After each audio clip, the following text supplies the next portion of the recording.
வணக்கம், இது நியூஸ்7 தமிழின் கேள்வி நேரம். இந்த நிகழ்ச்சியின் மூலமாக மீண்டும் உங்களை சந்திப்பதில் மிக்க மகிழ்ச்சி. நான் செந்தில். நம்ம சுற்றி நடக்கும் நிகழ்வுகள், அந்த நிகழ்வை நகர்த்தும் அடிப்படை, அதன் பின்னணியில் இருக்கும் அரசியல், இவை குறித்து விவாதித்துக் கொண்டிருக்கின்றோம். அந்த வகையில் இன்றைய கேள்வி நேர விவாத பொருள் திரையில். இன்றைய கேள்வி நேரத்தில் நாம் விவாதத்திற்கு எடுத்துக்கொண்டிருக்கக்கூடிய பொருள் உள்ளாட்சி தேர்தல். சட்டப்பேரவை தேர்தல் நடைபெற்று முடிந்து இருக்கக்கூடிய நிலையில் உள்ளாட்சி தேர்தலுக்கான ஆயத்த பணிகளில் மிக வேகமாக அனைத்து அரசியல் கட்சிகளும் இறங்கிவிட்டார்கள்.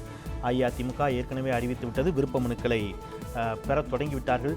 திராவிட முன்னேற்றக் கழகம், தேமுதிக உள்ளிட்ட கட்சிகளும் அதை நோக்கி நகரத் தொடங்கி இருக்கக்கூடிய நிலையில் கூட்டணி கணக்குகளும் புதிதாக கணக்குகள் வகுக்கப்பட தொடங்கி இருக்கின்றன.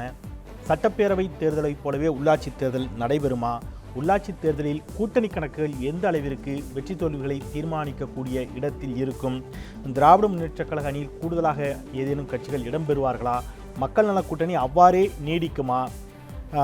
அஇஅதிமுக தனித்து களமிறங்குவதை தாண்டி ஏற்கனவே சட்டப்பேரவை தேர்தலில் தங்களோடு இருந்த தங்களுக்கான தோழமை கட்சிகளுக்கு எந்த அளவிற்கு வாய்ப்பு கொடுப்பார்கள்? இது போன்ற பல்வேறு தளங்களில் விரிவாக விவாதிக்க இருக்கின்றோம்.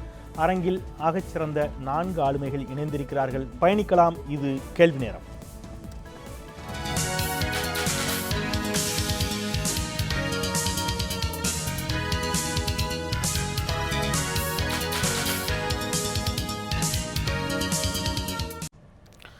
அரங்கில் நம்மே அஇஅதிமுகவினுடைய தலைமை கழக பேச்சாளர் திரு ஆவடி குமார் அவர்கள் இணைகிறார். வணக்கம் சொல்லி வரவேற்கிறேன். திரு அந்தரிதாஸ் வழக்கறிஞர் மதிமுகவின் சார்பில் நம்முடைய இணைகிறார். அவருக்கும் என்னுடைய வணக்கம். திரு வைத்தியலிங்கம் அவர்கள் திராவிட முன்னேற்றக் கழகத்தின் சார்பில் இணைகிறார். அரசியல் விமர்சகர் வழக்கறிஞர் திரு ரவீந்திரன் துரைசாமி அவர்கள் நம்முடைய இணைகிறார். 4 என்னுடைய வணக்கம். மிகுந்த மகிழ்ச்சியோடு வரவேற்று நிகழ்ச்சிக்குள் பயணிக்கலாம். நான் அந்தரிதாஸ் அவர்களிடமிருந்து தொடங்கலாம் அப்படின்னு நினைக்கிறேன். மக்கள் நல கூட்டணி அவ்வாறே தொடரும் என்று எதிர்பார்க்கலாமா? உள்ளாட்சி தேர்தல் அப்படிங்கிறது அந்தந்த பகுதிகளில் செல்வாக்கு மிகுந்தவர்களுடைய அடிப்படையில், நீங்கள் மாநகராட்சிகளை தாண்டி பெரிய அளவில் நகராட்சிகள், பேரூராட்சிகள், குறிப்பாக கிராம பஞ்சாயத்துகள் எல்லாம் கட்சி என்பதை தாண்டி தனிமனித செல்வாக்கின் அடிப்படையில் வெற்றி தோல்வியை தீர்மானிக்கக்கூடிய ஒரு நிலை இருக்கக்கூடிய நிலையில் பிரதான பெரிய கட்சிகளை அஇஅதிமுக, திமுக போன்ற கட்சிகளிலேயே வேட்பாளர் அதிகாரப்பூர்வமாக அரசியல் கட்சிகளின் சார்பில் ஒரு வேட்பாளர் நிறுத்தப்பட்டால் கட்சியைச் சேர்ந்தவர் தனியார் சுயேட்சைன்னு வெற்றி பெற்று திருப்பி கட்சியில் வர்றதெல்லாம் வழக்கமாக உண்டு. மக்கள் நல கூட்டணி என்ன அடிப்படையில் எவ்வாறு இந்த தேர்தலை சந்திக்க திட்டமிட்டுள்ளது? 12 மாநகராட்சிகள், 125 நகராட்சிகள், 561 பேரூராட்சிகள், 385 பஞ்சாயத்து யூனியன்கள், 32 மாவட்ட பஞ்சாயத்துகள், 12,618 கிராம பஞ்சாயத்துகள். இந்த ஆட்சி என்கின்ற நிர்வாகத்திற்கு சல்லிவேர்களே இந்த அமைப்புகள் தான். எங்களை பொறுத்தவரையிலே பல காலகட்ட 96ஆம் ஆண்டு நாங்கள் மார்க்சிஸ்ட் கம்யூனிஸ்ட் கூட்டணியோடு இருந்தோம். 6 மாதத்திலே வந்த நகராட்சி தேர்தலிலே நான் இருக்கின்ற அந்த ஆவடி நகராட்சியிலே 5 நகரமன்ற உறுப்பினர்கள், அண்ணன் ஆவடிக்குமார் அவர்களுக்கு தெரியும், 5 நகரமன்ற உறுப்பினர்களை பெற்றோம். அதுக்கு பிறகு 5-3 என்று வந்திருக்கிறோம். ஆகவே என்ன என்று சொன்னால், ஆப்ரேஷன் சக்சஸ் பேஷண்ட் எக்ஸ்பயர்ட் என்கின்ற நிலைமை 96 இருந்தாலும் 2001 இருந்தாலும் 6 மாதத்தில் வந்த நிகழ்ச்சியில் நாங்கள் கருத்தரிக்கும் ஆண்மை சக்தி எங்களுக்கு இருக்கிறது என்பதை நிரூபித்திருக்கிறோம். நீங்கள் சொன்ன மாதிரி இதில் கட்சியினுடைய சின்னம், ஜாதி, மதம் இவற்றை எல்லாவற்றையும் விட இவற்றையெல்லாம் பிந்திக்கு தள்ளிவிட்டு வேட்பாளருடைய தராதரம் என்பது ஒரு மிக முக்கியமான பிரச்சனையாக கருதப்படுகிறது. அது என்னுடைய சொந்த அனுபவம். 3 முறை நான் உள்ளாட்சி தேர்தலில் போட்டியிருக்கிறேன். ஆகவே நாங்கள் தன்னந்தனியாக இருந்து சாதிக்கும் பொழுது நிச்சயமாக மக்கள் நல கூட்டணி அந்த புரிதலோடு இருக்கிறது. வேற எந்த டைவர்ஷன் ஆஃப் ஃபேக்டர்ஸ் எதுவும் கிடையாது. என்னுடைய கேள்வி என்பது, பிரதான எதிர்க்கட்சிகளே ஒரு வேட்பாளரை நிறுத்தினால் அதற்கு போட்டியாக அவர்கள் கட்சியை சேர்ந்தவர்களே நிற்கக்கூடிய வழக்கமெல்லாம் இராணுவ கட்டுப்பாடோடு இருக்கக்கூடிய இயக்கம் என்று சொல்லப்பட்டு கொண்டிருக்கக்கூடிய அஇஅதிமுக போன்ற கட்சிகளில் கூட உள்ளாட்சி தேர்தல் அதை கட்டுப்படுத்த முடியாது. கிராம பஞ்சாயத்துல எல்லாம் அஇஅதிமுக அதிகாரப்பூர்வமாக ஒருத்தர் நிறுத்தினா இன்னொருத்தர் அதை எதிர்த்து அஇஅதிமுகவை சேர்ந்தவர் சுயேட்சையாக சின்னத்தில் போட்டியிடக்கூடியதெல்லாம் நம்ம பார்த்துக்கிறோம். அப்போது மக்கள் நல கூட்டணி அப்படிங்கிறது சட்டப்பேரவை தேர்தலே அது ஒரு முழுமையான வடிவத்திற்குள், ஒரு ஃப்ரேமுக்குள்ளே வரதில் பல சிக்கல்களையும் பல பேச்சுவார்த்தைகளையும் தாண்டி தான் அது களத்துக்கு நிற்கிது. ஆப்வியஸ்லி அது அவ்வளோ பெரிய கூட்டணியோடு போகும்போது அது நடக்கும். உள்ளாட்சி தேர்தலில் அது எந்த அளவுக்கு சாத்தியம் நினைக்கிறேன். ஒரு தொகுதியில் நீங்கள் முதல்ல தொகுதிகளை கண்டறிவதிலே உங்களுக்கு பல சிக்கல் இருக்குமே. எந்த தொகுதியில் இடதுசாரிகள் வலிமையாக இருக்கிறார்கள், எந்த தொகுதியில் மதிமுக வலிமையாக இருக்குது, இதெல்லாம் விடுதலை சிறுத்தைகளுக்கு ஏதோ கொடுப்பீங்க, இதெல்லாம் ஒரு பெரிய சிக்கலாக இருக்காதா? குறைந்தபட்ச செயல் திட்டம் வடிவமைக்கும் போதே நவம்பர் டிசம்பர் மாதத்துக்கு வந்துவிட்டது. அதற்கு பிறகு ஃபைனல் அது சட்டமன்ற தேர்வுகளை தேர்வு செய்யும் பொழுது கிட்டத்தட்ட தேர்தல் வந்துவிட்டது. ஆக அந்த அடிப்படையிலேயே புரிதலிலே எந்த விதமான போட்டி வேட்பாளர்களும் களத்தில் கிடையாது. ஆனால் இந்த தேர்தலை பொறுத்தவரையிலும் ஏறக்குறைய நாங்கள் மாவட்ட அளவிலே செயல்வீரர்கள் கூட்டத்தை நடத்தி, நகர அளவிலும் செயல்வீரர்கள் கூட்டத்தை நடத்தி, ஒரு 48 வார்டுகள் எங்களுடைய நகராட்சியில் இருக்கிறன்னா அவை யார் யாருக்கு, சிபிஎம்க்கு எவ்வளவு, சிபிஐக்கு எவ்வளவு, விடுதலை சிறுத்தைக்கு எவ்வளவு, எங்களுக்கு எவ்வளவு ஏறக்குறைய புரிந்து தேர்வு செய்து விட்டோம். 16/7 ஜூலை மாதம் 16ஆம் தேதி 2011 விசிகே உள்ளிட்டு அவர்களாம் மாவட்ட செயலாளர் கூட்டத்தில் நடந்து எல்லாமே இந்த 4 கட்சிகளினுடைய அந்த நகர கிளை லெவல் வேரில் வந்து நகர செயல்வீரர்கள் கூட்டம் நடத்தியாகி அதற்கு அவங்க அந்தந்த கட்சிக்கு உண்டான அந்தந்த தொகுதிகள் எல்லாம் கண்டறிந்து விட்ட காரணத்தால் இது அப்படிப்பட்ட ராணுவ கட்டுப்பாடோடு தான் இந்த 4 கட்சிகள் நிச்சயமாக. இதில் உங்களோடு இருந்த தமிழ் மாநில காங்கிரஸ் மூப்பனார் கட்சி இன்றைக்கு அவர்கள் திமுக தலைமையை சந்தித்து பேசியிருக்கார். ஜி.கே. வாசன் அவர் இன்றைக்கு பேசுகின்ற பொழுது செய்தியாளர்கிட்ட பேசும்போது அரசியல் ரீதியாக சந்தித்து பேசினேன், அரசியல் ரீதியான சந்திப்பு என்பதிலிருந்தே நாங்கள் என்ன பேசியிருப்போம் என்பதை நீங்கள் புரிந்து கொள்ளலாம். உள்ளாட்சி தேர்தல் உள்ளிட்ட விஷயங்கள் குறித்து பேசணும், திமுக நிலைப்பாடை கேட்டிருந்தோம், விரைவில் திமுக தலைவர் கருணாநிதி சந்திப்பேன் என்று அவர் சொல்லியிருக்கிறார். 2 கட்சிகளுமே வேண்டாம் என்று சொல்லி திமுகவையும் சேர்த்தே விமர்சித்து உங்கள் அணியில் இருந்த தமிழ் மாநில காங்கிரஸ் இன்றைக்கு திமுகவை நோக்கி நகர்ந்திருக்கிறத எப்படி பார்க்குறீங்க? அரசியலில் வந்து கட்சி மாறுவது, அணி மாறுவது வந்து சகஜமான ஒன்று. அது இந்த காலகட்டத்தில் வந்து ப்ரொபோஷனேட், அரசியல் ப்ரொபோஷனேட்டே மாறி போச்சு. ஸ்பீடாக மாறி இருக்கணுமா? இல்லை, அதெல்லாம் ஒன்றும் இல்லை. அதனால் அவர் வந்து மக்கள் நல கூட்டணி விமர்சனம் பண்ணியெல்லாம் ஒன்றும் அப்படி ஒன்றும் மக்கள் நல கூட்டணி விமர்சிக்கலாம்னு சொல்ல, நான் சொல்கிறது மக்கள் நல கூட்டணியோடு இருந்தால் வெற்றி வாய்ப்பு கிடைக்காது என்பதை புரிந்து கொண்டிருக்கிறார்களான்னு கேட்க வரேன். இல்லை அப்படின்னு சொன்னால் வெற்றி வாய்ப்புக்கான வழி கொஞ்சம் ஓரளவிற்கான வாய்ப்பு, வெற்றிக்கான ஓரளவிற்கான வாய்ப்பு திமுகவோடு இருந்தால் கிடைக்கும், அல்லது அஇஅதிமுகவோடு இருந்தால் கிடைக்கும். அஇஅதிமுகவோடு சேர முடியாத நிலையில் அவங்க தனித்து போட்டியிடுவார்கள். அதனால நம்ம திமுகவோட சேரலாங்கிற ஒரு முடிவுக்கு தமாக வந்திருக்குதுன்னு எடுத்துக்கலாமா? தமிழ் மாநில காங்கிரஸ் வந்து 96 உள்ளாட்சி தேர்தல் நின்று இருக்குது, 2006 உள்ளாட்சி தேர்தல் இருக்குது, அதுவே அணிமாற்றம் நடந்திருக்குது. அதனால சட்டமன்ற தேர்தலையும் நாடாளுமன்ற தேர்தலையும் புரிந்து வைத்திருக்கின்ற அளவிற்கு உள்ளாட்சி தேர்தலை அவர்கள் புரிந்து வைத்திருக்கிறார்களா என்பது நமக்கு தெரியவில்லை. அதனால அவர்களுடைய விருப்பம், அவர்களுக்கு எது பலம் என்று தெரிகிறதோ அதில் போதும், நமக்கு ஒன்றும் கருத்து மாறுபாடு கிடையாது. வைத்திலிங்கம், ஏன்னா ஏற்கனவே இந்த தலைவர்களை தேர்ந்தெடுப்பதில் முரண்பட்ட கருத்துக்களை 2 கட்சிகளுமே மாறி மாறி முன்வைத்து தலைவரை, கவுன்சிலர்களை தேர்ந்தெடுக்கலாம் என்பதை, அப்புறம் இவங்க ஒன்று கொண்டு வந்து அதை நீங்கள் மாற்றி, அப்புறம் நீங்கள் கொண்டு வந்ததை அவங்க மாற்றி, அவங்க கொண்டு வந்ததை அவங்க மாற்றி, இந்த பிரச்சனையெல்லாம் நடைபெற்று கொண்டிருந்தது. இந்த தேர்தல் நேர்மையாக நடைபெற வேண்டும் என்பது போன்ற வாதங்களை வழக்கம் போல எதிர்க்கட்சிகள் வைத்துக் கொண்டிருக்கிறார்கள். திராவிட முன்னேற்றக் கழகத்தின் அணியில் கூடுதலாக தமிழ் மாநில காங்கிரஸ் இடம் பிடிக்கும் அப்படின்னு எதிர்பார்க்கலாமா? நீங்க என்ன அடிப்படையில் உள்ளாட்சி தேர்தலை முதல்ல சொன்னீங்க பாருங்க, சட்டமன்ற தேர்தலை போலவே அப்படின்னு சொல்லி இது நடக்குமாங்கிற ஒரு கேள்வி இருக்குல்ல, அதோட மனதில் எல்லாருக்கும் மனதில் இருக்கிற கேள்வி அதுபோல இது நடக்கக்கூடாது என்பதுதான். அந்த பணபலம், அதிகார பலம், இதனுடைய ஆளுமை இல்லாத மக்கள் குரலை பிரதிபலிக்கிற ஒரு தேர்தலாக இது இருக்க வேண்டும் என்ப காரணத்தினால்தான் நாங்களும் வந்து உயர்நீதிமன்றத்தில் ஒரு வழக்கு தொடுத்து வெளி மாநிலங்களிலிருந்து பார்வையாளர்கள், மத்திய அரசு ஊழியர்கள், அங்கே தேர்தல் அதிகாரிகளாக நியமிக்கணும் என்ற ஒரு கோரிக்கை விடுத்து தேவைப்பட்ட இடங்களிலே இதை செய்யுங்கள் என்று உயர்நீதிமன்றம் இன்றைக்கு உத்தரவு அளித்திருக்கிறது. அதை மட்டுமல்லாமல் மின்னணு வாக்கு இயந்திரங்களை தேவைப்படுகிற, அதுவும் கிராமப்புறங்களிலே பயன்படுத்த முடியாதுன்னு சொல்லியிருக்கிறாங்க, முடிகிற இடங்களிலே செய்யுங்கள் என்று சொல்லியிருக்கிறார்கள். அது பற்றி தேர்தல் ஆணையம் எந்த அளவிற்கு இவர்களுக்கு முடியும் என்ற ஒரு கருத்தை இனிமேல் தான் அவர்கள் தெரிவிக்க இருக்கிறார்கள். இப்படிப்பட்ட குழப்பமான சூழ்நிலை தான் நிலவுகிறது. இருந்தாலும் இன்றைக்கி அதிமுக ஆளுங்கட்சியை பொறுத்தவரையிலே அவர்களுக்கு வந்து காவிரி பிரச்சனையிலே வந்து விவசாயிகள் எல்லாம் தெருவில் நின்று போராடுகின்ற அன்றைய தினம், அன்றைக்கு பொது வேலை நிறுத்த அன்றுதான் இவர்கள் வேட்பு மனுக்களை பெற தொடங்கினார்கள். அன்றைய தினம் திருவிழா கூட்டமாக இருந்தது. அது வேறு. ஆனால் அன்றைய தினம் அதை விட எங்களுக்கு காவிரி போராட்டத்தை விட எங்களுக்கு உள்ளாட்சி தான் முக்கியம் என்று ஆளுங்கட்சி விருப்பமாக இருக்கு. அது பிரதிபலித்தது. திமுக புறக்கணிக்கலாமே. காவிரி நதி நீரை தமிழகத்திற்கு பெறாத நிலையில் திமுக உள்ளாட்சி தேர்தலை புறக்கணிக்கிறது. நீங்க எங்கே, அதாவது நான் சொன்னது அன்றைய நடவடிக்கை. ஒரு நாள் கூட இவர்களால் பொறுத்துக் கொள்ள முடியவில்லை. போராட்டம் பிசுபிசுத்து போக வேண்டும் என்று விரும்பியதை போல அவர்களுடைய நடவடிக்கை இருந்தது என்பதை சுட்டிக்காட்டது. அதனால அவர்களுடைய அவங்களுடைய சாய்ஸ் என்னன்னா உள்ளாட்சி தானே தவிர காவி கூட 2ஆம் பட்சம். ஆனால் இன்றைக்கு மக்களை வந்து இந்த ஆட்சிக்கு தகுந்த பாடம் போகட்ட தயாராக இருக்கிறார்கள். இன்னைக்கு 12,500 இன்னைக்கு இந்த மறைமுக தேர்தல் சொன்னீங்க பாருங்க, அதை கொண்டு வந்து மாற்றியது இவர்கள் தான். இப்போது இந்த ஆட்சி தான் அந்த முறையை மாற்றியது. அதற்கு அப்புறம் விளக்கமும் கொடுத்தார். முதல்வர் விளக்கம் கொடுத்து என்ன விளக்கம் தெரியுமா? கொள்கை முடிவுகளில் நிலை மாற்றம் செய்வது என்பது வழக்கமான ஒன்றுதான். இதுதான் அவருடைய விளக்கம். வழக்கமானதுங்கிறது அவர் திமுக காலத்தில் அப்படித்தானே மாறிச்சு. அதையும் சேர்த்து அதுதான் சொல்றேன். இப்போ நாங்கள் சொல்றோம், நீங்க தளபதி வந்து நேற்றைய தினம் விளக்கமாக சொல்லியிருக்கிறார். தோல்வி பயம் எந்தெந்த நகர்ப்புறங்களிலே எல்லாம் இந்த தேர்தலிலே திராவிட முன்னேற்ற கழகம் வெற்றி பெற்றதை எந்த இடங்களெல்லாம் மனதில் வைத்துத்தான் ஒரு தோல்வி பயத்தினால தானே இந்த முடிவு எடுத்திருக்கார்கள் என்று சொல்லியிருக்கிறார். அது பார்ப்போம். ஆனால் இன்றைக்கு நீங்க சொன்னீங்க அணின்னு சொல்லி அது தேவையில்லைங்கிற. இப்ப ஏன்னா அது பெரும்பான்மை இடங்கள் இன்னைக்கு 75 விழுக்காடு மறைமுக தேர்தல் தான். அதனால் மக்கள் வந்து என்ன 12,500 பஞ்சாயத்துலையும் பஞ்சாயத்து உறுப்பினர்களையும் பஞ்சாயத்து தலைவர்களையும் மறைமுக தேர்தல் தான் கட்சி சார்பில் கட்சி சார்பு இல்லாமல் தான் தேர்ந்தெடுக்க போகிறாங்க. மற்ற தேர்தலில் மட்டும்தான் கட்சி சார்பு இருக்க போகுது. இதற்கு ஒரு அவசியம் ஏதும் இல்லை. அது அதாவது ஒன்றை மட்டும் நாங்கள் உறுதியாக அரசிற்கு எதிரான கருத்துக்கள் வாக்குகள் சிதறாமல் கொண்டு செல்ல வேண்டும் என்ற ஒரு மட்டும் கருத்தில் கொண்டு கழகம் தக்க நேரத்தில் கலைஞரும் செயற்குழுவும் மேல்மட்ட குழு ஒரு முடிவு எடுத்து அறிவிப்பார். நான் கூட்டணி குறித்து கேட்டீங்கன்னா நான் அடுத்த சுற்றில் அதில் கேள்விக்கான விடையை திருப்பியும் பெறுகிறேன். திரு ஆவடிக்குமார், அடிப்படையில் அவர் சொன்ன மாதிரி காவிரி நதிநீர் பிரச்சனைக்கான அந்த போராட்டங்கள்லாம் உச்சகட்டத்தில் இருக்கும்போது இவர்கள் விருப்ப மனுக்களை எல்லாம் பெற்றுக்கொண்டிருக்க வேண்டுமா அப்படிங்கிற ஒரு குற்றச்சாட்டோடு அவருடைய வாதத்தை வைத்திருக்கார். உங்களுடைய பதில்? அதாவது கொட்டைப்பாக்கு விலை கேட்டால் பட்டுக்கோட்டையில் பட்டாணி விலை அதிகம்னு சொன்ன மாதிரி மரியாதைக்குரிய வழக்கறிஞர் இந்த தேர்தலை பற்றி பேச சொன்னால் காவிரி பிரச்சனையை பேசுகிறார். இந்த காவிரி பிரச்சனை யார் போராட்டம் நடத்தினாங்க?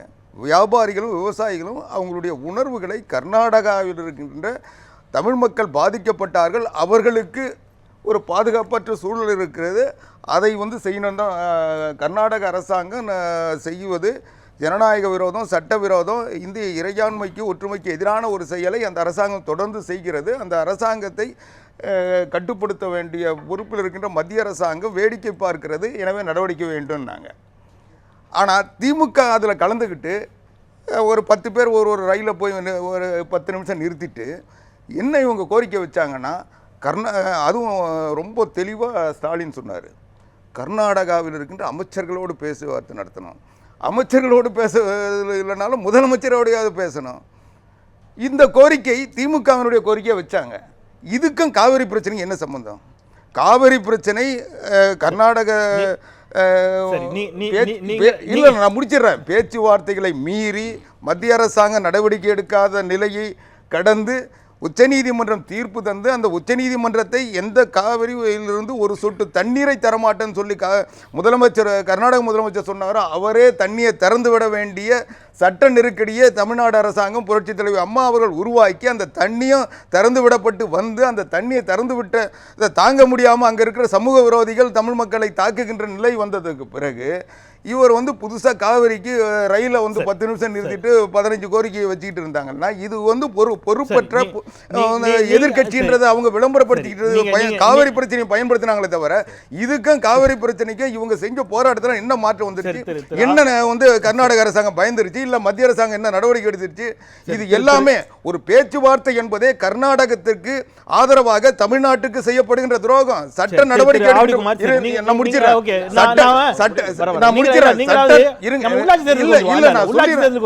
அவர் சொன்னதுக்கு நான் சொல்லிடுறேன். நீங்க சட்ட நடவடிக்கை எடுத்து உச்சநீதிமன்றத்தில் வழக்கு இருக்கின்ற போது உச்சநீதிமன்றம் தீர்ப்பை செயல்படுத்த வேண்டிய மத்திய கர்நாடக அரசாங்கம் அவங்க நான் பேச்சுவார்த்தை மூலமாக தீர்த்துக்கிறேன்னு சொல்லி கர்நாடக உச்சநீதிமன்றத்தை திசை திருப்ப முயற்சி பண்றாங்க.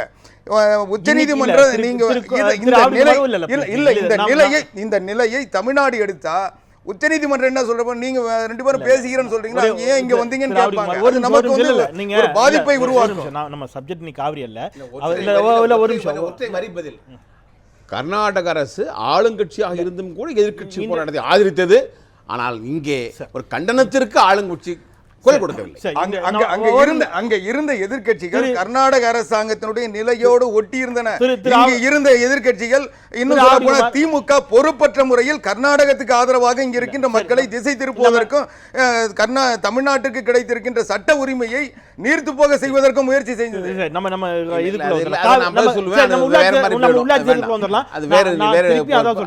அதன் பிறகு 2009 தேர்தலுக்கு போகும், டெல்லிக்கு சென்றார்கள் போகும். ரவீந்திரன் துரைசாமி போயிட்டு வரேன்.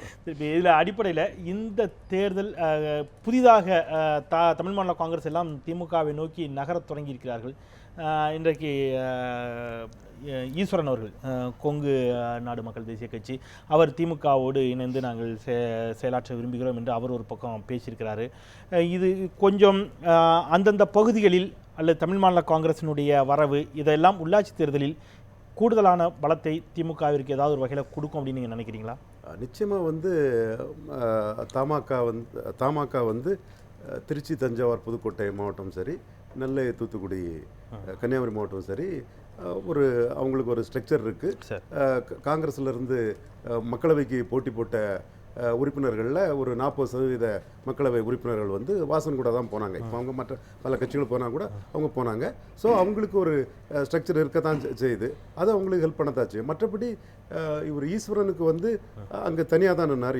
ஈஸ்வரனுக்கு வந்து ஒரு அந்த பகுதியில் ஒரு 5 பாராளுமன்ற தொகுதிக்குள்ளே வந்து கணிசமான வாக்கு எடுத்தார். ரெண்டுமே வராங்கன்னா இன்னைக்கு தமிழக அரசியல் வந்து ஜெயலலிதாவும் கருணாநிதி அணி எஸ்டாப்ளிஷ் ஆகிட்டு, கருணாநிதி ஜெயலலிதாவும் மீறி ஒருத்தர் கூட ஒரு எம்எல்ஏ ஜெயிக்க முடியாதுங்கிற நிலைமை தான் நம்ம ரிசல்ட்டில் பார்த்தோம். ஒரு 80% வாக்குகள் 2 ஊருக்கும் போயிட்டு மீண்டும் இந்த ரிசல்ட்டுக்கு பிறகு இன்னும் அவங்கள சுற்றி தான் மேலும் போலரைசேஷன் ஆகும்.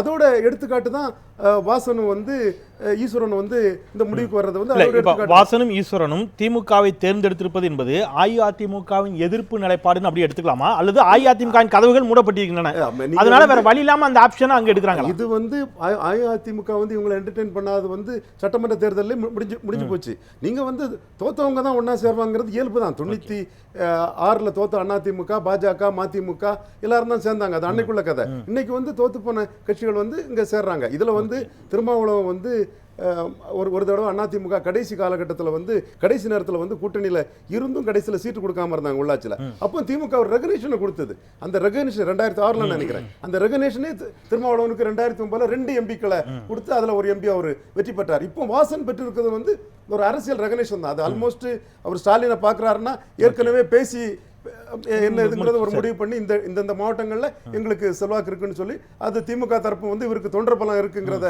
ஒத்துக்கிட்டு தான் அதை பண்ணுறாங்க. அது முடிஞ்சது. அதே மாதிரி அந்த 5 மக்களவை தொகுதிக்குள்ள ஈஸ்வரனுக்கு ஒரு வாக்குப்பலம் இருக்குங்கிறது. இல்ல அப்படி உங்க வாதம் அப்படி எடுத்துக்கிட்டா திராவிட முன்னேற்ற கழகம் சட்டப்பேரவை தேர்தலில் தமிழ் மாநில காங்கிரஸை தன்னோடு வைத்துக் கொள்வதில் ஏன் தவறிவிட்டதுங்கிற கேள்வி வரும். நிச்சயமா அதுல வந்து திராவிட முன்னேற்ற கழகத்தோட முடிவு மட்டுமில்ல, ஒரு மாற்றத்தை மக்கள் விரும்புறாங்கன்னு தமாகவும் எதிர்பார்த்ததான் நான் கருதுறேன்.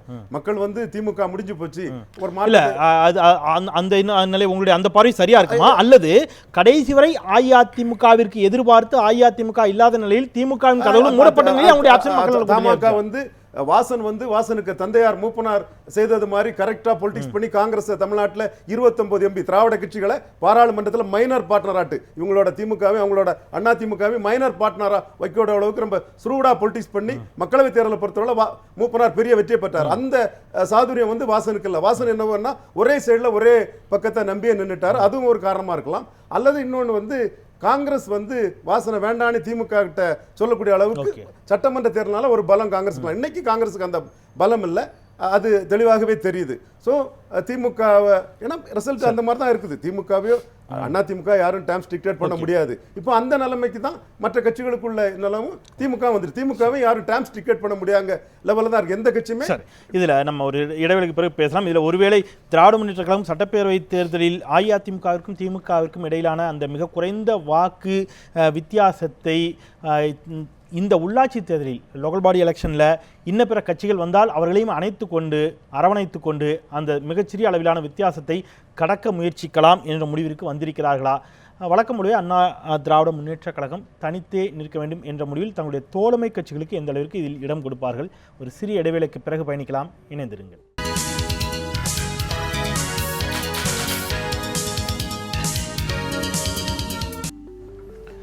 மீண்டும் வரவேற்கிறேன். இது கேள்வி நேரம். உள்ளாட்சி தேர்தலுக்கு ஆயத்தமாகி கொண்டிருக்கக்கூடிய அரசியல் கட்சிகள் அது தொடர்பாக விவாதித்துக் கொண்டிருக்கின்றோம். திரு அந்தரிதாஸ், ஏற்கனவே நடைபெற்று முடிந்த சட்டப்பேரவை தேர்தலிலேயே பல கடைசி நேரம் வரையிலான இழுபறிகளும் சிக்கல்களும் மக்கள் நல கூட்டணியில் நீடித்தது. உங்களுடைய பொதுச்சாளர் கூட போட்டியிடுவதாக கடைசி நிமிடம் வரை இருந்துட்டு கடைசி நிமிடத்தில் விட்ரால் பண்ணார்.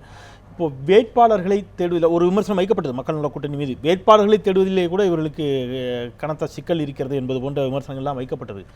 உள்ளாட்சி தேர்தலில் மக்கள் நல கூட்டணி இந்த அணியோடு போட்டியிடுவதற்கு தயாராக இருந்தாலும் கூட ஏற்கனவே தொடர்ச்சியாக தோல்வியை சந்தித்திருக்கக்கூடிய மறுமலர்ச்சி திராவிட முன்னேற்ற கழகம், இடதுசாரிகள், விடுதலை சிறுத்தைகள் உள்ளிட்ட கட்சியினுடைய தொண்டர்கள் உள்ளாட்சி தேர்தலில் கூடுதலாக தங்களுடைய பணத்தை செலவு செய்து இன்னொரு தேர்தலை சந்தித்து களத்தில் இறங்குவதற்கு ஆயத்தமாக இருப்பார்கள். அதுவும் மாநகராட்சி மேயர் போன்ற தேர்தலில் எல்லாம் திராவிட முன்னேற்ற கழகம், அண்ணா திராவிட முன்னேற்ற கழகம் என்ற 2 பெரிய வாக்கு வங்கியை வைத்திருக்கக்கூடிய கட்சிகளை எதிர்த்து போட்டியிடக்கூடிய மன வலிமையோடு முதலில் உங்களுடைய மக்கள் நல கூட்டணி தொண்டர்கள் இருக்கிறார்களா?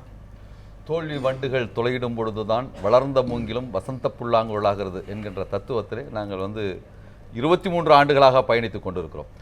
தொடர்ந்து வெற்றி மேல் வெற்றி பெற்று 23 பதக்கங்களோடு ஒலிம்பிக்ஸ்லேருந்து விடைபெற்ற அமெரிக்காவுடைய பெல்ப்ஸை விட 23 ஆண்டுகளாக ஒரு பெரிய கட்சிகளை எல்லாம் எதிர்த்து இன்றைக்கு சுறாக்களிடத்திலிருந்தும் திமிங்கலங்களிடத்திலிருந்தும் காப்பாற்றி ஒரு உயிர் துடிப்போடு ஒரு இயக்கத்தை நடத்தி கொண்டது என்பது ஒரு பிரசவ வேதனையான ஒன்று. அதை நாங்கள் தொடர்ந்து வந்திருக்கிறோம். வெற்றி தோல்விகள் மாறி மாறி வந்து கொண்டிருக்கிறது. சட்டமன்ற தேர்தலையோ நாடாளுமன்ற தேர்தலிலோ சில வாய்ப்புகள் மறுக்கப்படாமல் 2004 வரை நாங்கள் நாடாளுமன்றத்திலும் ஜெயித்திருக்கிறோம். அதற்கு பிறகு 6 மாதத்தில் வருகின்ற ஒவ்வொரு உள்ளாட்சி தேர்தலிலே நாங்கள் அங்கங்கே திருப்பூர் பேரூராட்சி அப்படி 4-5 பேரூராட்சிகளை பிடித்திருக்கிறோம். பரவலாக நாங்கள் கவுன்சிலர்களை பெற்றிருக்கிறோம். சென்னை மாநகராட்சியில் ஒரு கவுன்சிலரை பிடித்திருக்கிறோம். அதுதான் நான் இப்போ சொல்ல வரேன். நான் இப்போ நீங்க மதிமுகவிற்கு ஓரளவிற்கு வெற்றி பெறக்கூடிய வாய்ப்பு இருக்கக்கூடிய ஏதோ ஒரு வார்டு அல்லது ஒரு உள்ளாட்சி பகுதியில் இருக்கக்கூடிய ஒரு தேர்தலில் நீங்கள் ஆப்வியஸ்லி அந்த தொகுதியை விடுதலை சிறுத்தைகளுக்கோ அல்லது இடதுசாரிகளுக்கோ ஒதுக்குறீங்கன்னு வைங்க. அல்லது இடதுசாரிகளுக்கு வலிமையாக வாக்கு சதவீதம் இருக்கக்கூடிய ஒரு வார்டில் உறுதியாக அவர்களால் வெற்றி பெற முடியுங்கிற ஒரு வார்டில் நீங்கள் மதிமுகவை விடுதலை சிறுத்தையிலே கொண்டு போய் பாருங்க. இந்த மாதிரி பரஸ்பரம் அங்கே வேட்பாளர்கள் மாற்றப்பட்டால் அந்த கட்சியை சேர்ந்தவர்கள் உள்ளாட்சி தேர்தலிலாவது நாம் நின்று வெற்றி பெற முடியும், நம்முடைய தனிப்பட்ட செல்வாக்கிலாவது வெற்றி பெற முடியும் என்று இயங்கிக் கொண்டிருக்கக்கூடிய அந்தந்த கட்சிகளைச் சேர்ந்த உங்களுடைய தொண்டர்கள் மாற்றுக் கட்சிக்கு எப்படி பணியாற்றுவார்கள், எப்படி அவர்கள் வாக்கு செலுத்துவார்கள்? அதாவது டெஸ்ட் டிரான்ஸ்மிஷன்ற மாதிரி மக்கள் நல கூட்டணிக்கு சென்ற சட்டமன்ற தேர்தல் எந்தெந்த தொகுதிகளில் யார் வலுவோடு இருக்கிறார்கள் என்கின்ற அந்த புரிதல் எங்களுக்கு இருக்கிறது. அதை அவர்களும் மறுக்க மாட்டார்கள். அரசியல் என்பதே நீங்கள் சொன்னீங்க, ஜி கே வாசன் சொல்லும்போது சொன்னீங்க, அரசியல் என்பதே டார்வின் சொன்ன மாதிரி struggling for existence and survival of the fittest தான். அந்த அடிப்படையில் ஜி கே வாசன் ஒரு முடிவெடுத்தார் என்பதில் எங்களுக்கு நாங்கள் மாறுபட்ட அதை தவறுதலாக நாங்கள் விமர்சிக்க விரும்புகிறோம். உங்களுடைய முதலமைச்சர் வேட்பாளர் மக்கள் நல கூட்டணியில் நீடிப்பாரா உள்ளாட்சி தேர்தலில்? அது அவர்கள் தான் முடிவு பண்ண வேண்டும். அவர்கள் நாங்கள் அழைத்திருக்கிறோம்.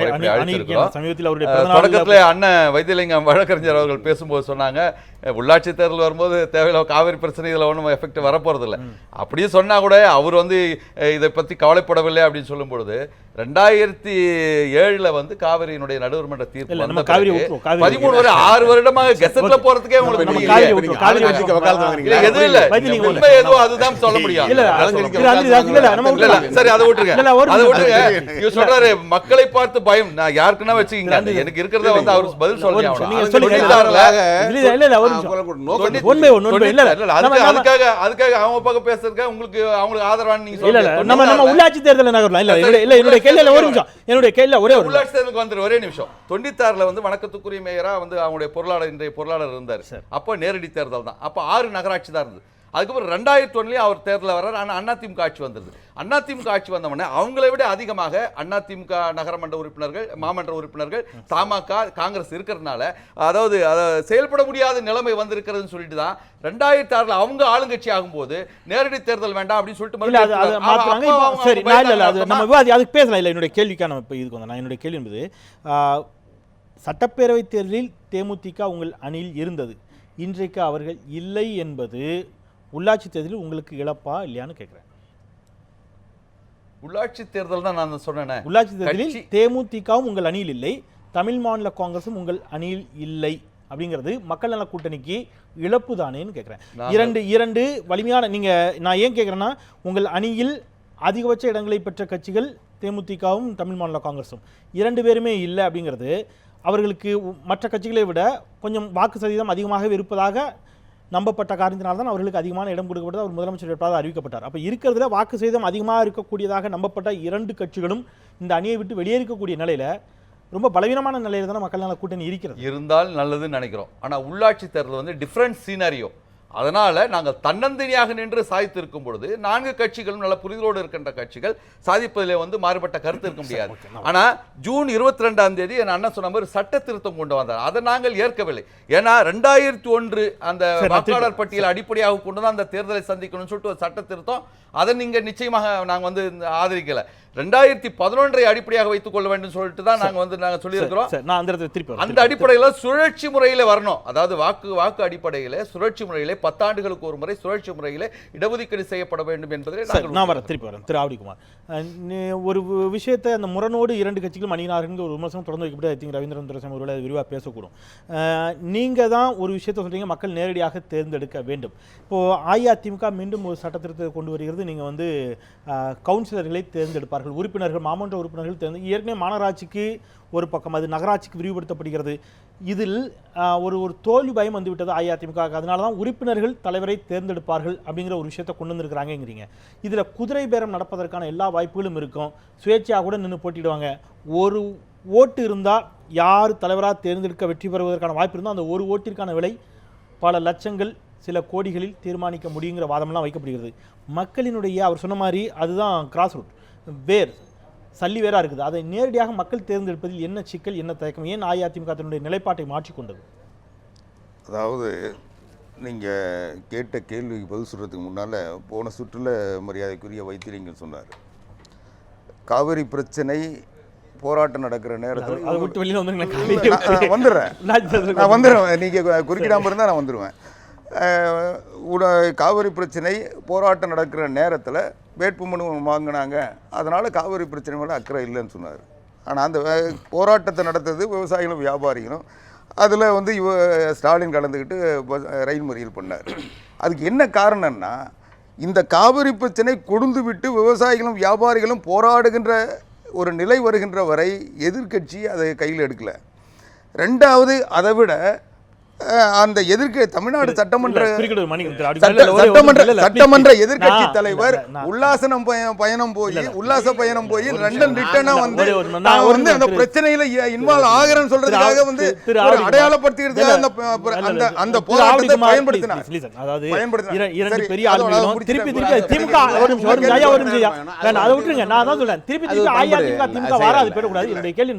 நீங்கள் ஏன் தலைவரை உறுப்பினர்கள் தேர்ந்தெடுக்கலாங்கிற மாற்றத்தை நோக்கி அஇஅதிமுக நகர்வது அப்படிங்கிறது தோல்வி பயத்தின் காரணமாகிற ஒரு விமர்சனம் வைக்கப்படுகிறது. ஏன் அந்த நிலைப்பாடு எடுக்கணும்? மக்கள் நேரடியாக தங்கள் தலைமையை தேர்ந்தெடுப்பதில் என்ன சிக்கல்? இல்லை, தோல்வி பயம் யாருக்குன்றத இந்த திருத்தம் வந்ததுலேருந்து அலறலேருந்தே நீங்கள் கண்டுபிடிச்சிருக்கலாம் இன்றைக்கி. அதனால் இது அதிமுகவுக்கு எந்த காலத்திலையும் தோல்வி பயம் இல்லை. புரட்சி தலைவி அம்மா அவருடைய தலைமை தமிழ்நாட்டில் அதற்கு இணையான நிகரான கட்சி இல்லை. அனைத்து இந்திய அண்ணா திராவிட முன்னேற்ற எல்லா தேர்தலையும் தனியாக சந்திக்கின்ற பலம் வாய்ந்த கட்சி. அதில் வந்து மாற்று கருத்து நிச்சயமாக இருக்க முடியாது. இன்னும் சொல்ல போனால், கடந்த உள்ளாட்சி தேர்தலில் 2011 முழுமையாக தனித்து நின்று அனைத்து இந்திய அண்ணா திராவிட முன்னேற்ற சாதனை செஞ்சுருக்கோம். அதுதான் ஏன் தனியாக நிற்கிறோன்னா, அதிமுக அரசாங்கத்தினுடைய மக்கள் நல திட்டங்கள் அது யாருக்காக, எந்த பயனாளிகளுக்காக அந்த திட்டம் உருவாக்கப்படுகிறதோ அந்த பயனாளியை அந்த திட்டம் சென்றடைய வேண்டும் என்றால் உள்ளாட்சி அமைப்புகள் அனைத்து இந்திய அண்ணா திராவிட முன்னேற்ற கழகத்தை சார்ந்தவர்கள் இருந்தால்தான் எங்களுடைய நோக்கம் நிறைவேறும். அதற்கான நாங்கள் வாய்ப்பை களத்தை உருவாக்கி இருக்கிறோம். ஆனா இப்போ அது ஒரு குதிரை பேரத்திற்கு வழிவகுத்து விடும் அப்படிங்கிற கருத்தை முற்றிலும் புறந்தள்ளி விட முடியுமா? ஒரே ஒரு கவுன்சிலருடைய ஆதரவு இருந்தால் ஒரு நகரமன்ற தலைவர் தேர்ந்தெடுக்கப்படலாம் அப்படிங்கிற நிலை வருகின்ற பொழுது அவருக்கு விலை நிர்ணயிக்கப்படும். சொல்றது எனக்கு புரியுது. அதாவது நீங்கள் வந்து புரியதை வந்து இன்றைக்கி அரசியல் கட்சிகளும் மட்டும் இல்லை, ஊடகங்களும் தவறாக கற்பனை பண்ணிக்கிறீங்க. இன்றைக்கி அதிகாரம் என்பது நகராட்சி தலைவருக்கு எந்த அதிகாரமும் இல்லை, அந்த நகராட்சி கவுன்சிலுக்கு தான் அதிகாரம். ஒவ்வொரு தீர்மானத்தையும் கவுன்சில் நிறைவேற்றணும். கவுன்சில் நிறைவேற்றணும்னா அங்கே இருக்கிற அத்தனை உறுப்பினர்களுக்கும் அன்னைக்கு குதிரை பேரம் நடக்கும். ஒவ்வொரு கவுன்சிலுக்கும் குதிரை பேரம் நடக்குது. ஒவ்வொரு தீர்மானத்தை நிறைவேற்றுகின்ற போது குதிரை பேரம் நடக்குது. அந்த நிலை இல்லாமல் இப்போ வந்து ஒரு நீங்கள் சொல்லக்கூடிய குதிரை பேரம் நடக்கக்கூடிய வாய்ப்பு இருந்தால் கூட அது ஒரு முறையோடு முடிஞ்சிடும். ஒவ்வொரு மாதமும் கவுன்சில் கூட்டம் நடக்க சொல்ல பிரச்சனை இல்லாமல் வந்து நடத்துவாங்க. கவுன்சில் கூட்டம் இயல்பாக நடக்கும், மெஜாரிட்டியோட நடக்கும். தலைவருக்கும் வந்து உறுப்பினர்கள் கவுன்சிலுக்கும் கருத்து வேறுபாடு இருக்காது. ரெண்டாவது நான் இப்போ புரிஞ்சுக்கலாமா? நீங்கள் சொல்றது நான் இப்படி புரிஞ்சுக்க முடியுமா? பிரச்சனை இல்லாமல் சரியாக அமைதியாக பங்கு வச்சுப்பாங்க. அப்படி அதாவதுங்க, ஒரு பங்கு வைக்கிறது தான் வந்து ஒரு நிர்வாகத்தினுடைய அடிப்படை தன்மை. ஏன்னா அந்த எல்லா வார்டுக்கும் சரிசமமாக பங்கு வைக்கணும். அதுதான் எல்லா வார்டு கவுன்சிலர்கள் பங்கு வைப்பாங்க. நீங்க தமிழ்நாடு முழுவதும் நீங்க மரியாதைக்குரிய வழக்கறிஞர் அந்திதாஸ் சொன்னாரு, எத்தனை உள்ளாட்சி ஏறத்தாழ 1,32,000 மேற்பட்ட பிரதிநிதிகள் தேர்ந்தெடுக்கப்படுறாங்க. இந்த 1,32,000 பிரதிநிதிகள் தவறு செய்யறாங்கன்னு நீங்க சொல்றீங்களா?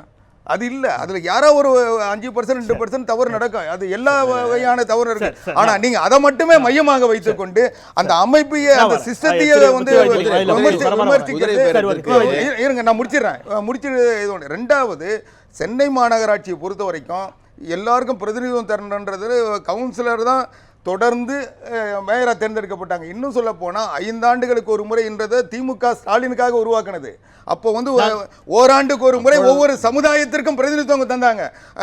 பிராமண சமுதாயத்துக்கு, தாழ்த்தப்பட்ட சமுதாயத்துக்கு, ஒவ்வொரு சமுதாயத்திற்கும் ஓராண்டுக்கு ஒரு முறை மேயர் தேர்தல் நடந்து ஒரு கௌரவ பதவியை அதை வச்சுட்டு இருந்தாங்க.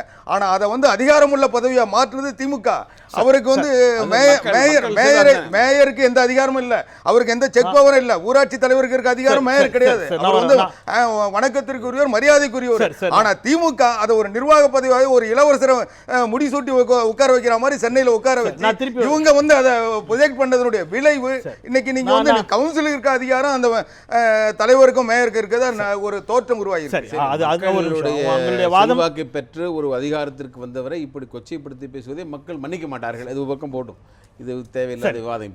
நம்ம ஒரு இடைவேளைக்கு பிறகு தொடங்குவோமா? ஒரு இடைவேளைக்கு பிறகு உங்ககிட்ட இந்த இடைவேளைக்கான நேரம் வந்துடுச்சு. நான் உங்ககிட்ட போயிட்டு இடைவேளைக்கு போகலான்னு நினச்சேன். இடைவேளைக்கான நேரம் வந்துவிட்டது, குறுக்கிட்டு விட்டது. இடைவேளைக்கு பிறகு நான் உங்களுக்கான கேள்வியும் கூட முன்னதாக சொல்லிவிட்டே நகர்றேன்.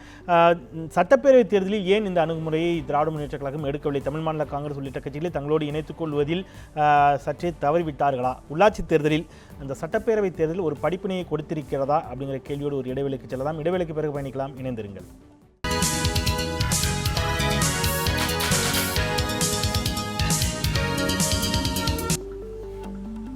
மீண்டும் வரவேற்கிறேன். இது கேள்வி நேரம். உள்ளாட்சி தேர்தலுக்கு ஆயத்தமாகி கொண்டிருக்கக்கூடிய கட்சிகள் குறித்து விவாதித்துக் கொண்டிருக்கின்றோம்.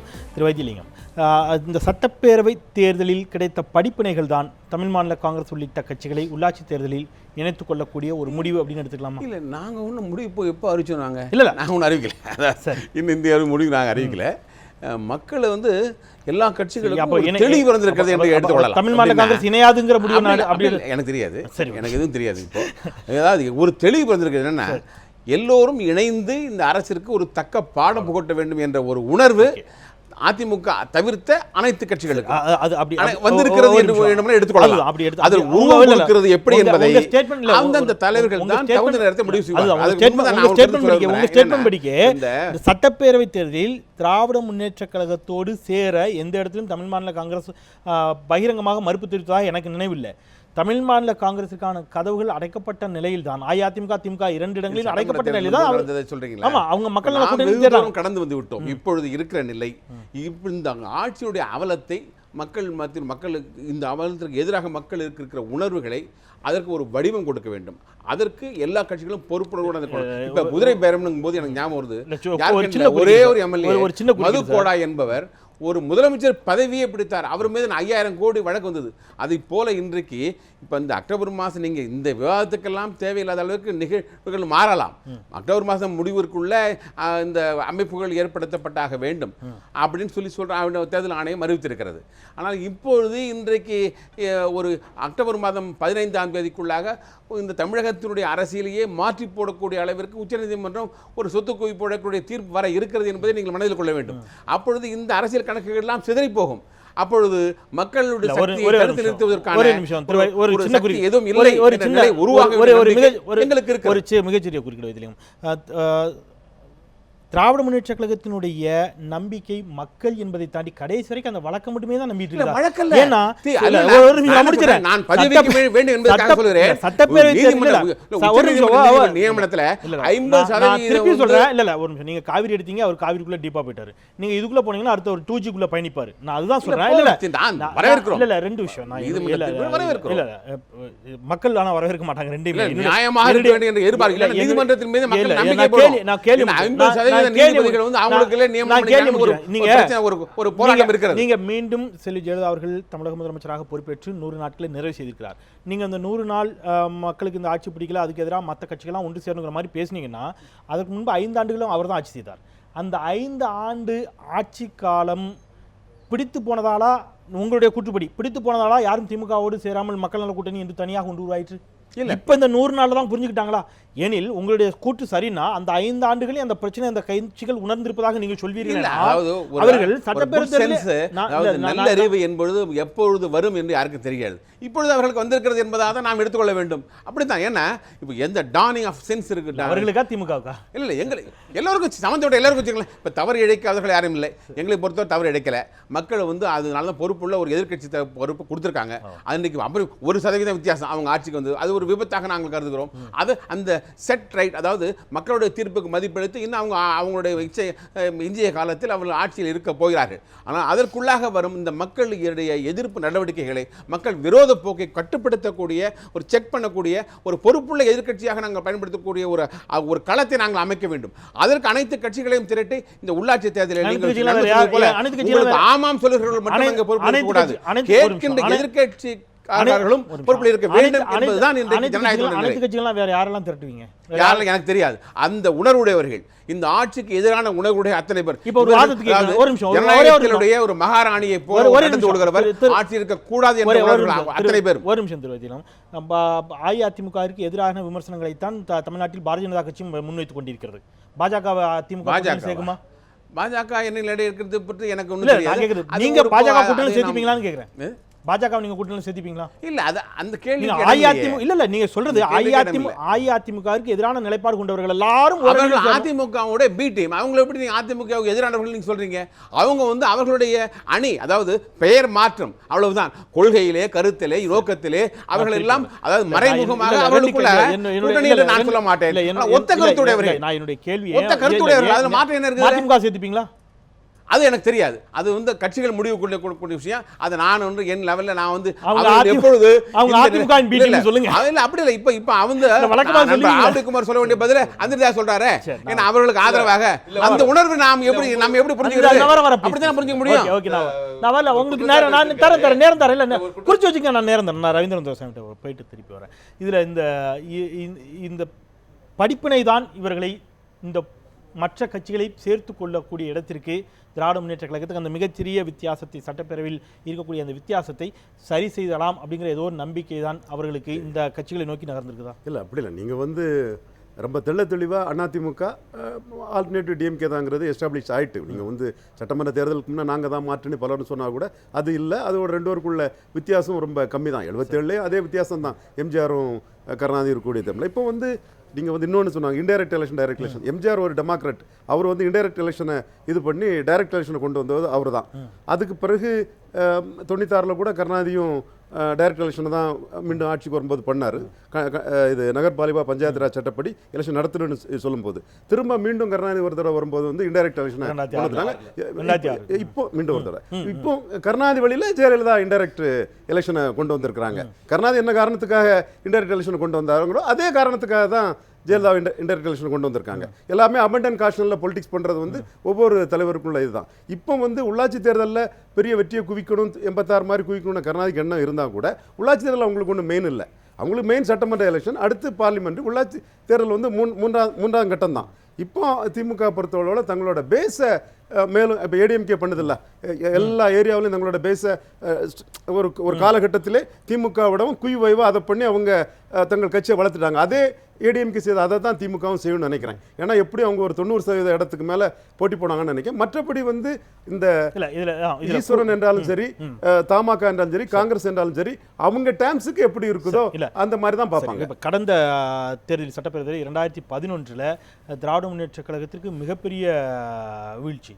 அது அவர்கள் எதிர்பார்த்த வெற்றியை பெற முடியவில்லைங்கிறத தாண்டி எதிர்க்கட்சி அந்தஸ்தை கூட இழக்கக்கூடிய ஒரு நிலை. அதை தொடர்ந்து வரக்கூடிய உள்ளாட்சி தேர்தலில் தேமுதிகவையும் தவிர்த்து விட்டு தனித்தே நின்று அஇஅதிமுக அனைத்து மாநகராட்சிகளையும் கைப்பற்றியது. இப்போ இந்த தேர்தல் கொஞ்சம் நிலைமை மாறி இருக்கிறது. திமுக வலுவான எதிர்க்கட்சியாக அமர்ந்திருக்கிறது. இந்த தேர்தலில் ஓரிரு மாநகராட்சிகளை திராவிட முன்னேற்ற கழகம் கைப்பற்றினால் கூட அது அஇஅதிமுகவிற்கு வரக்கூடிய நாடாளுமன்ற தேர்தலில் சிக்கலை ஏற்படுத்தும். அப்படிங்கிற ஒரு பார்வையோடு அஇஅதிமுக இந்த தேர்தலை அணுகிறதா? அஇஅதிமுக வந்து நிச்சயமா அந்த தேர்தல் ஆனது. ஏமா இப்போ வந்து பாராளுமன்ற நீங்க எடுத்து பார்த்துட்டீங்கன்னா 22 தொகுதியில் ஏடிஎம்கே லீடிங்ல இருக்கு, 17 தொகுதியில் டிஎம்கே லீடிங் இருக்கு, 5 தான் வித்தியாசம். மத்தியில் ஆட்சியோட அருண் ஜேட்லி கூட இதை பதிவு பண்ணியிருக்காரு, காங்கிரஸ் புல் டவுன் டிஎம்கேங்கிறத பதிவு பண்ணியிருக்காரு. ஸோ ஜெயலலிதாவுக்கு இந்த வெற்றி போதாதுங்கிற எண்ணம் போது அவங்க பயிரிக்கா ரொம்ப வேகமா திமுகவுக்கும் அதிமுகவுக்குள்ள வெற்றி விகிதம் ஜாஸ்திங்கிற அளவுக்கு வந்து ஏடிஎம்கே ஒர்க் பண்ணத்தான் செய்வாங்க. அதுக்கான ஆயத்த பணிகளை அவங்க செய்வாங்க. It is quite natural. DMK பொறுத்தளவில் 86 மாதிரி ஒரு வெற்றி கிடைச்சிட்டுன்னா ஒரு வாய்ப்புன்னு சந்தோஷப்படுவாங்களே தவிர மற்றபடி வந்து அவங்க இதை பேஸை வைடன் பண்ணதுக்கு தான் பண்ணுவாங்கன்னு என்னோட கருத்தா இருக்கு. சரி, அந்த தலைப்புக்கு தேவையில்லாம காவிரி பிரச்சனை கொண்டு வந்தனால தான் நான் ஒரு கருத்தை சொன்னேன். அதுக்காக அதிமுக கூட சாஞ்சிட்டேன் என்று சொல்லிட்டு அவர் சொல்லிட்டு இருக்காரு. பொதுவா ஒரு வெளிநாட்டு கிரிக்கெட் அணி வந்து இந்திய நாட்டுக்கு வரும்போது அந்த ஆடுகளத்தை வந்து நம்மளுடைய வீரர்களுக்கு ஏற்ற மாதிரி பண்ணுவாங்க. அதே மாதிரி நம்ம வீரர்கள் வெளிநாட்டுக்கு போகும்போது அதுக்கேற்ற மாதிரி ஆடுகளம், இந்த ஆடுகளத்தை உள்ளாட்சி என்கின்ற ஆடுகளத்தை தயாரிப்பதிலே திமுகவுக்கு எப்படி பிளாக் மார்க் இருக்குது, அதே மாதிரி அதிமுகவுக்கு ஒரு பிளாக் மார்க் இருக்குது. திமுகவுக்கு வந்து 2016 அக்டோபர் 13 மாநகராட்சி தேர்தலில் வாக்காளர்கள் காத்திருக்க, போலீஸ் பார்த்திருக்க, ரவடிகள் வாக்களிக்க என்கின்ற அந்த கரும்புள்ளி 99 நகராட்சி மீண்டும் மறுதேர்தல் வந்து அது மாதிரி இருக்கும்போது 2014 இடைத்தேர்தலும் அதிமுக தன்னுடைய மிஸ்யூஸ் ஆஃப் அபிஷியல் மிஷனரி என்பது இருந்தது என்பது 2 புகார். ஒன்று தமிழிசை கொடுத்தாங்க, ஒன்று இந்த வெள்ளையம்மாள் நெல்லையுடைய மேயர் வேட்பாளர் எல்லாமே கடத்தி கொண்டு வந்தாங்க, சோயர்கிட்ட ஆணையர்கிட்ட அவங்க புகார் கொடுத்தாங்க. அதே மாதிரி திருவண்ணாமலையில் சேத்துப்பட்டு ஊராட்சியில் 2வது ஒரு ஜிஆர் அவர்கள் நேரடியாக சோயரை சந்தித்து ஒரு இது கொடுக்கும்பொழுது விசாரணை வந்து கலெக்டர் பண்ணார். கலெக்டர் பண்ணும்பொழுது அந்த வட்டார வளர்ச்சி அலுவலர் வந்து சஸ்பெண்ட் செய்யப்பட்டார். அவர் தவறுதலாக அதை கையாண்டவர். ஆகவே அவர்களுக்கும் கரும்புள்ளி இருக்குது. அதனால நாங்க யாரையும் ஒரு கருத்து இஷ்யூ பேஸ்ட் பாலிடிக்ஸ் ஒரு கருத்தை நாங்கள் சொல்கிறோம். அதுக்காக இவங்களை சார்ந்துட்டோம் அவளை சார்ந்துட்டோம் சொல்ல முடியாது. நாங்க எப்பொழுதுமே இருக்க உள்ளது மாதிரி சொல்லுவோம். அது வந்து சரி என்று பட்டால் சார்ந்து நிற்போம், தவறு என்று சொன்னால் தட்டி கேட்போம். அது யாராக இருந்தாலும் சரி.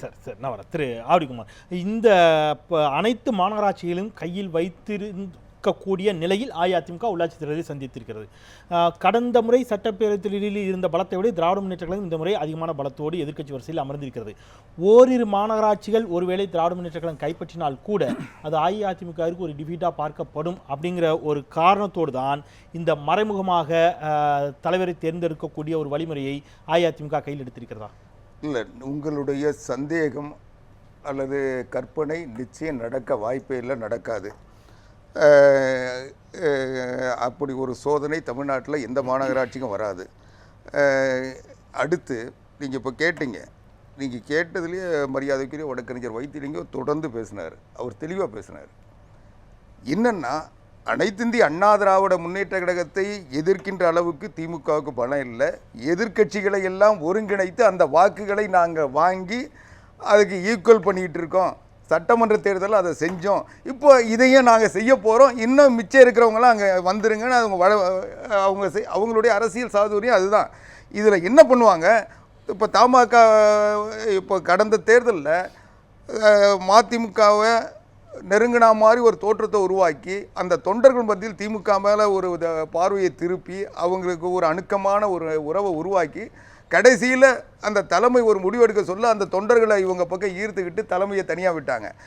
அதையே தான் தேமுதிகவும் செஞ்சாங்க. தேமுதிகவும் ஒரு நேசமான உறவு இருக்கிற மாதிரி ஒரு தோற்றத்தை உருவாக்கி இதுதான் இப்போ தமிழ் மாநில காங்கிரஸ் அடுத்து செய்ய போகிறாங்க. ஆக அவங்க வந்து எதிர்கட்சிகளை எல்லாம் ஒழிச்சாதான் அவங்க வந்து எதிர்கட்சி இடத்த நிறுத்த முடியுன்ற ஒரு நிலையை அவங்க அரசியல் ராஜதந்திரமாக பயன்படுத்துகிறாங்க.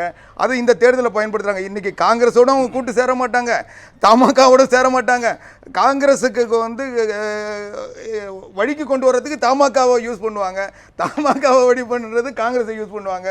இது ரெண்டுத்துக்கும் டாட்டா காட்டிக்கிட்டு அவங்க வந்து தனியாக திமுக தான் பெரிய கட்சி, அண்ணா திமுக எங்களால் தான் எதிர்க்க முடியும்னு ஒரு தோற்றத்தை உருவாக்குவாங்க. திமுகவுக்கு பலம் இல்லை அப்படின்னு நான் சொல்லவே இல்லை. நம்ம ஆவடிக்குமார் வந்து கற்பனையா அப்படி இருந்தா நல்லா இருக்குமே நினைக்கலாம். ஆனால் நீங்க சொன்னது அவ்வாறு இல்ல. நான் சொன்ன வார்த்தை என்னன்னா, இன்னைக்கு அதிமுக எல்லோருக்கும் இந்த ஆளுங்கட்சியினுடைய அராஜகத்தை நீடிக்கி விடக்கூடாது, தகுந்த பாடம் புகட்ட வேண்டும் என்ற உணர்வு அனைத்து தரப்பினருக்கும் வந்திருக்கிறதுன்னு சொன்னேன். அதற்கு உருவம் கொடுப்பது எப்படி, எந்த ரூபத்தில் என்பதையெல்லாம் இனி அந்தந்த கட்சியினுடைய தலைவர்கள் கூடி முடிவு செய்ய வேண்டிய விடயம். அதுதான் அந்த உணர்வு வந்திருக்கிறது என்று மட்டும்தான் சொன்னேன். அதற்கு எப்படி உருவம் கொடுக்கிறார்கள் என்பதை பொறுத்திருந்து பார்க்க வேண்டும். இது ஒன்று. அடுத்தது மற்ற கட்சிகளை நடத்துகிறத பற்றி நண்பர் சொன்னார். நாங்கள் கூட்டணி கட்சிகளுக்கு வந்து விட்டால் அவர்களுக்கு உரிய மரியாதை கொடுப்போம். அவங்களுடைய ஐடென்டிட்டியை நாங்கள் அழிக்க மாட்டோம். அவங்களுக்கு தனிச்சின்னம் வேணா தனியாக நிற்கிறதுக்கு தான் நாங்கள் வந்து அனுமதி கொடுப்போம். போட்டிங்க பாருங்க, சந்திரகுமார் அதுக்கு ஒரு சாட்சி. அது இல்ல தனித்து நின்று போட்டின்னு சொல்லி தனித்து களம் இறங்குன்னு சொல்லி எனக்கு தெரிந்து தனித்து களம் இறங்கல அதிமுக சென்ற சட்டமன்ற தேர்தலில். இல்ல 4 கட்சிகளை இணைத்து அவங்களுடைய முகவரியை அழித்து கொஞ்சம் தூரமா முகவரியை அழித்து அடையாளத்தை நிர்மூலமாக்கி அது அவங்களை அதிமுகவை போன்ற ஒரு தோற்றத்தை உருவாக்கி இரட்டை சின்னத்தினில இருந்து அவர்களுடைய தன்மானத்தை விலைக்கு வாங்கி அவர்களை தோற்றம் அளித்தார்களே தவிர அது வந்து தனித்து நின்றதாக அர்த்தம் நான் நினைக்கிறேன். அப்படி பார்த்தா கூட எனக்கு தெரிஞ்சு உதயசூரியன் சின்னத்தில் நின்ற இஸ்லாமிய வேட்பாளர்கள் இஸ்லாமிய கட்சிகளை சேர்ந்தவர்கள் இருக்கிறார்கள். போட்டதில்லை. அவருடைய விருப்பத்திற்கு இணங்கத்தான் இவங்களை என்ன கடத்திட்டு வந்தாங்க. இப்ப அப்படிதான் அதிமுக வந்து நிபந்தனை விதித்தது, தங்களுடன் கூட்டணி சேர வேண்டும் என்று சொன்னால் எங்களுடைய சின்னத்தில் இருக்க வேண்டிய என்ற நிபந்தனையோடு தான் அனைவரும் சேர்ந்திருக்கிறாங்க. விதிவிலக்கு கிடையாது. என்னுடைய கேள்வி, அவர் ஒரு விஷயத்தை முன்வைக்கிறாரு. இந்த எல்லோரும் வாருங்கள் அப்படின்னு சொல்றதே திருப்பி கூப்பிடுறதே நாங்க கூப்பிடல. என்ன அறிவிப்பு கொடுத்தாங்க யாராச்சும் நீங்க சொன்னீங்கல்ல, நீங்க பேசுறது நான் குறிப்பிட்டேன். அதாவது என்ன, நம்ம எல்லோருக்கும் வந்திருக்கிறது உணர்வு வந்திருக்கிறது. அவ என்ன அவர்கள் சொல்றார், அவரவர்கள் சொல்கிறாரு, அந்த உணர்வுகளை நான் வடித்து கொடுத்தேன். அவ்வளவுதான். தர நாங்க இன்னும் தளபதியோ கழகமோ கலைஞரோ எங்களுடைய செயற்குழு பொதுக்குழுவோ எந்த முடிவும் எடுத்து அரசியல் ரீதியாக எந்த அறிவிப்பை இதுவரை சொல்ல, அறிவிக்கும் பொழுது உங்களிடம் சொல்லுவாங்க. ஆனால் ஒருவேளை உறுதியாக சொல்ல முடியும் எப்படி அழைப்பீங்கன்னு. ஏன்னா இடைத்தேர்தலில் அஇஅதிமுக தவிர அனைத்து கட்சிகளையும் நம்ம அழைச்சிருக்கிறோங்கிறது வரலாறு ஒற்றைவரில் நிறைவு கருத்தை முடிச்சிருங்க ரவீந்திரதுரை. இந்த எலெக்ஷன்ல வந்து குறிப்பா நம்ம ஒரு கட்சியை பேச விட்டுட்டோம். தேமுதிக ரொம்ப மோசமான நிலைமையில முடிவெடுத்து அதை மேலே இருந்து ஒரு எதிர்கட்சியை வரிசையில இருந்து கீழே இருந்த கட்சி என்றாலும் இந்த எலெக்ஷனில் அவங்க என்ன முயற்சி பண்ணுவாங்கன்னா, எப்படியும் நம்ம 100 தொகுதியில் நமக்கு மற்ற ஓட்டு டிரான்ஸ்ஃபர் ஆகல, நம்ம ஓட்டு மட்டும் தான் கிடச்சி 214 தொகுதினா முழு தமிழகம் நமக்கு 2.4ங்கிற ஒரு 4-5% ஓட்டு நமக்கு வரும். அதனால வந்து நாம இதை வச்சுட்டு அடுத்த மக்களவைத் தேர்தல் நம்ம ஒரு சக்தியா நிற்கலாங்கிற அடிப்படையில் தேமுதிக முயற்சி பண்ண ஒரு வாய்ப்பு இருக்கு. எல்லாரும் ரைட்டா பண்ண அந்த கட்சி கூட அப்படி முயற்சி பண்ணுறத பதிவு பண்றேன். சரி, சுருக்கமா ஒரே வரி. அதாவது 23 ஆண்டுகளமாக நாங்கள் இயக்கம் நடத்தி வருகிறோம். பல கூட்டணி மாற்றங்கள் வந்திருக்கிறது. ஆனால் எந்த கூட்டணி மாற்றத்தின் பொழுதும் திமுக எங்களுடைய கட்சியை அழிக்க நினைத்தது போல் எந்த கட்சியும் அழிக்க நினைக்கவில்லை என்பதை நான் பதிவு செய்கிறேன். நன்றி. 4 தொடர்ச்சியான பணிகளுக்கு மத்தியில் வந்தீர்கள். மிக்க நன்றி. இந்த அளவில் நாம் நிறைவு செய்யலாம். நன்றி. ஏதோ ஒரு இடத்துல உள்ளாட்சி தேர்தல் அப்படிங்கிறது தான் மக்களுடைய, அவர் சொன்ன மாதிரி சல்லிவேராகவே இருக்கிறது. சாமானிய மக்களினுடைய அடிப்படை தேவையை தீர்மானித்து அதை நிறைவேற்றக்கூடிய இடத்தில் உள்ளாட்சி பிரமுகர்களினுடைய தேர்தலில் வெற்றி பெறக்கூடிய நிர்வாகிகளுடைய பங்கு பெரும் அளவில் இருக்கிறது. அந்த தேர்தல் நேர்மையாக நடத்தப்பட வேண்டும், நியாயமாக நடத்தப்பட வேண்டும், அமைதியாக நடத்தப்பட வேண்டும் என்று சொல்லி நிறைவு செய்யலாம். மறந்து கொண்டே இருப்பது மக்களின் இயல்பதை மீண்டும் மீண்டும் மீண்டும் நினைவுபடுத்திக் கொண்டே இருப்பது எனது கடமை. மீண்டும் நாளை மற்றும் சில சமூகம் சார்ந்த பிரச்சனையோடு உங்களை சந்திக்கின்றேன். நான் செந்தில். இது கேள்வி நேரம். நன்றி.